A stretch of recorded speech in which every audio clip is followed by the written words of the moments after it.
No fundo do Oceano Ártico, em um silêncio congelado, repousam dois navios. Eles são fantasmas de uma era de otimismo, túmulos de uma das expedições mais ambiciosas da história. Seus nomes são HMS Erebus e HMS Terror. Em 1845, estes navios, com 129 homens a bordo, partiram da Inglaterra para conquistar a última fronteira da exploração, a lendária Passagem do Noroeste. Eles tinham a melhor tecnologia, a tripulação mais experiente e a confiança do Império Britânico. E então, eles desapareceram. Por mais de 170 anos, seu destino foi um dos maiores mistérios da história. Uma história de gelo, fome, desespero e segredos sombrios. Esta é a investigação sobre o que realmente aconteceu com a expedição perdida de Franklin. Em meados do século XIX, o Império Britânico era o senhor dos mares. A Royal Navy havia mapeado quase todos os cantos do globo. Apenas um grande prêmio geográfico permanecia elusivo.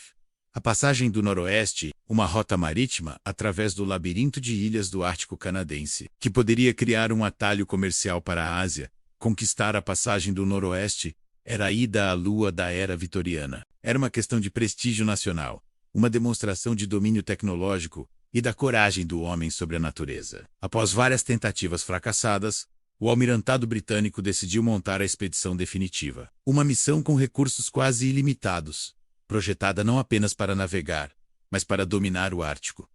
Eles reuniram os melhores homens e os melhores navios. A missão não podia falhar. Os navios escolhidos eram veteranos do Ártico. O HMS Erebus e o HMS Terror já haviam explorado a Antártida. Para esta nova missão, eles foram equipados com a mais alta tecnologia da época. Seus cascos de madeira foram reforçados com placas de ferro para resistir à pressão do gelo. Eles foram equipados com motores a vapor de locomotivas, que podiam mover os navios em águas calmas e também acionar um sistema de aquecimento interno, um luxo inédito.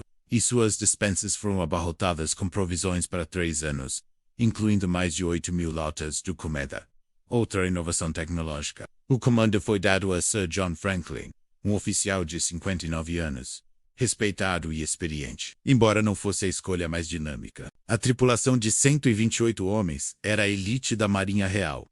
Em 19 de maio de 1845, a expedição partiu da Inglaterra em meio a celebrações e um sentimento de orgulho nacional. Em julho, eles foram avistados pela última vez por navios baleeiros na Baía de Baffin, na costa da Groenlândia.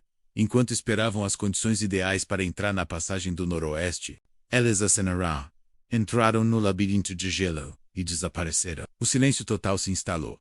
Um ano passou, depois 2. Nenhuma palavra. A preocupação na Inglaterra se transformou em alarme nacional. A força motriz por trás da busca foi a incansável esposa de Franklin, Lady Jane Franklin. Ela se recusou a deixar seu marido ser esquecido, pressionando o governo, oferecendo recompensas e financiando suas próprias expedições. A busca pela expedição Franklin se tornou a maior operação de resgate da história. Por quase uma década, dezenas de navios vasculharam o Ártico. Em 1854, o explorador escocês John Ray, trabalhando para a Companhia da Baía de Hudson, fez o primeiro avanço macabro. Viajando por terra, ele entrou em contato com os inuits locais. Eles não tinham visto os navios, mas contaram uma história terrível. Anos antes, eles haviam encontrado um grupo de cerca de 40 homens brancos, cambaleando para o sul, magros, desesperados e apontando para suas bocas, indicando que estavam famintos. Na primavera seguinte, os inuits encontraram os corpos desses homens e encontraram evidências de que os sobreviventes haviam recorrido ao último tabu para tentar sobreviver: o canibalismo. Ray levou os relatos e alguns artefatos da expedição de volta para Londres. A sociedade vitoriana ficou horrorizada. Eles celebraram a descoberta do destino da expedição, mas se recusaram a aceitar a história do canibalismo, preferindo acreditar que os selvagens inuits eram mentirosos ou os verdadeiros assassinos. A verdade era inconveniente demais para a imagem do herói britânico. A prova definitiva veio em 1859, quando uma expedição liderada por Leopold McClintock encontrou o único registro escrito deixado pela tripulação. Em um monte de pedras na ilha King William, havia um documento oficial do almirantado. Na margem, 2 notas foram escritas. A primeira, datada de maio de 1847, era otimista. Dizia que os navios haviam passado o inverno presos no gelo, mas que tudo está bem.